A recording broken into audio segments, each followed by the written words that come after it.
A gunshot, sharp, close, a .38 caliber revolver. The bullet hits Theodore Roosevelt in the chest, less than 2 meters away. It punches through his coat, through the fabric, into his body. For a moment, everything slows. The crowd freezes.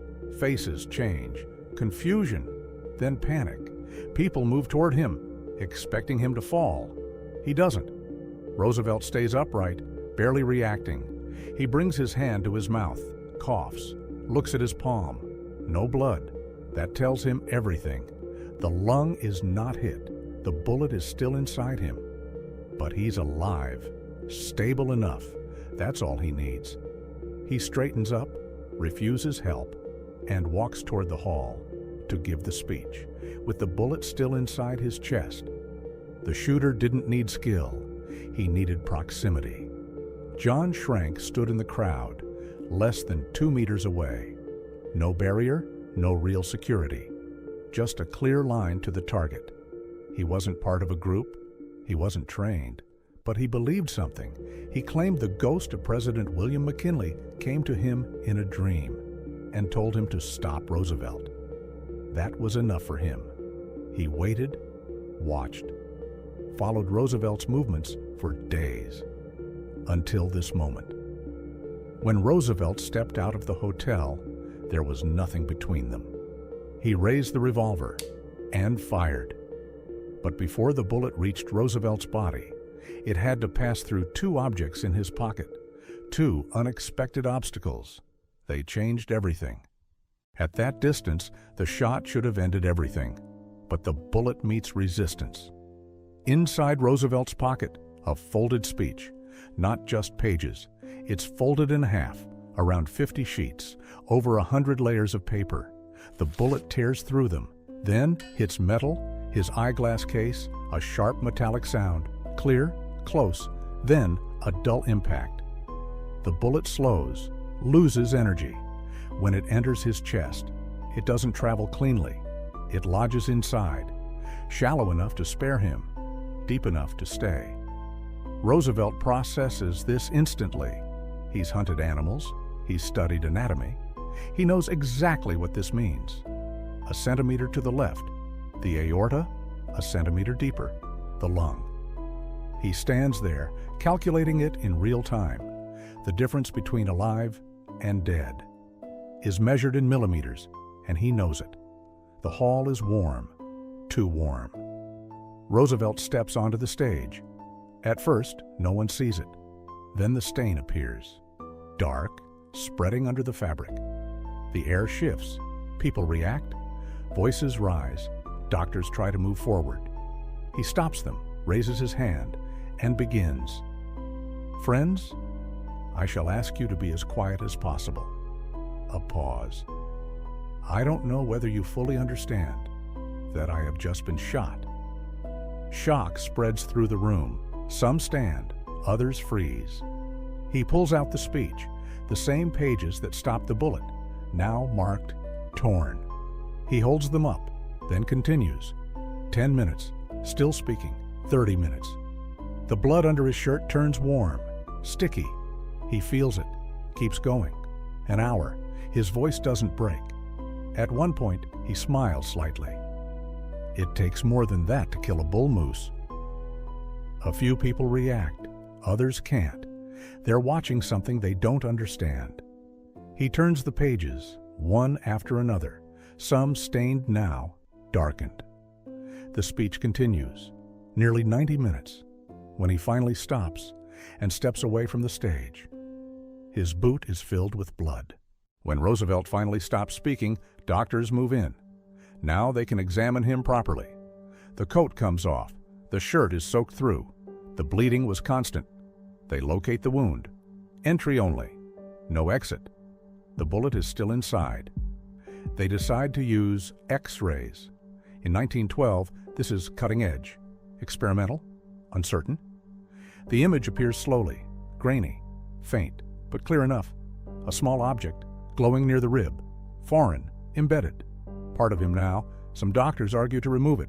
Others refuse. Too dangerous. Roosevelt listens, calm, then speaks. I have no objection to the bullet staying where it is. I do not feel it any more than if it were in my vest pocket. No fear, no hesitation. The decision is made. The bullet stays. The bullet stayed with him, not for days, not for months, for 7 years. It never left his body. It became part of him. Tissue grew around it, held it in place, a permanent mark of that night. The man who pulled the trigger, John Schrank, was declared insane. He spent the rest of his life in a mental institution, forgotten, while Roosevelt became something else, not just a politician, a symbol, a man who was shot and refused to stop. When Roosevelt died in 1919 in his sleep, Vice President Thomas Marshall said, "Death had to take him sleeping, for if Roosevelt had been awake, there would have been a fight."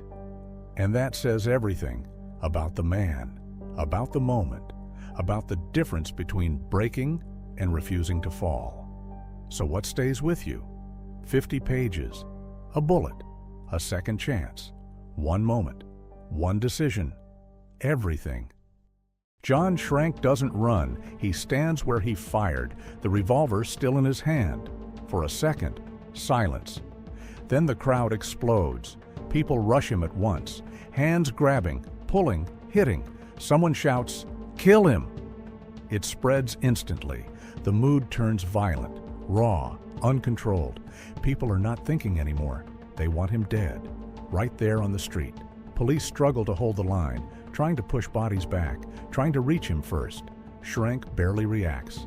His face is empty, detached, like he's already somewhere else. Later they learn. This wasn't random. He had followed Roosevelt across 8 states, same routes, same stops, waiting, watching for one clean moment. And in his mind, it made sense. He believed William McKinley spoke to him, not a dream, a command, accusing Roosevelt of betrayal, telling him to act. And now, as the crowd closes in, Roosevelt steps forward, bleeding, weak, but still in control. He raises his voice. Don't hurt him. Not emotion, not mercy, control. Even now, he decides what happens next. Roosevelt survives, but survival is not the end. The bullet is still inside him. Doctors consider removing it, then reject the idea. In 1912, surgery is risk, high risk, infection, sepsis, one mistake, and the patient dies on the table, so they leave it. Inside, the body begins to respond, slowly. Tissue forms around the metal, encasing it, holding it in place. It becomes stable, but never disappears. Roosevelt feels it, not sharp pain, more like pressure, a constant reminder under the ribs. Breathing too deep is uncomfortable. Sudden movement makes it worse, but he adjusts, adapts, moves forward, and the world watches. Daily updates, bulletins from doctors, like war reports. Even his rivals react. Taft stops campaigning. Wilson does the same. Not strategy, not politics, respect, because now this is bigger than an election. A man was shot and refused to fall. Roosevelt didn't learn courage that night. He brought it with him. Years before the shooting, he had already been close to death.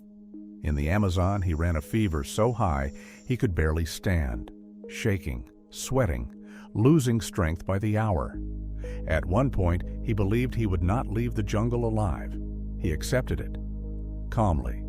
Long before that, he lost his wife and his mother on the same day. He stood in the same house and watched both lives end. That changes a man. It removes fear or replaces it with something else. By 1912, death was no longer unknown to him. It was familiar. So when the bullet entered his chest, he didn't freeze. He assessed, measured, decided.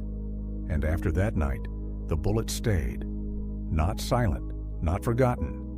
He felt it when he breathed deeply, when he laughed, when his body moved the wrong way. A dull pressure under the ribs. Constant, present, part of him. But instead of slowing down, he adapted. In his mind, the logic was simple. If that shot didn't kill him, then very little could. And that belief changed everything. By 1919, the body was worn down. Years of pressure, injuries, illness, the jungle, the bullet. Everything stayed with him. His strength was still there, but the body was no longer the same. That night in Sagamore Hill, everything was quiet. No crowd, no speech, no movement, just silence. He goes to sleep. No struggle, no warning. And that's how it ends. Not in motion, not in conflict, but in stillness. And that is what made it feel wrong, because this was not a man who stopped. Thomas Marshall said it best. Death had to take him sleeping, for if Roosevelt had been awake, there would have been a fight. That line stayed, because it wasn't exaggeration, it was explanation. This was a man who absorbed impact, pain, loss, and kept moving, until the body couldn't follow anymore. Not broken, not defeated, just finished. And that is the difference.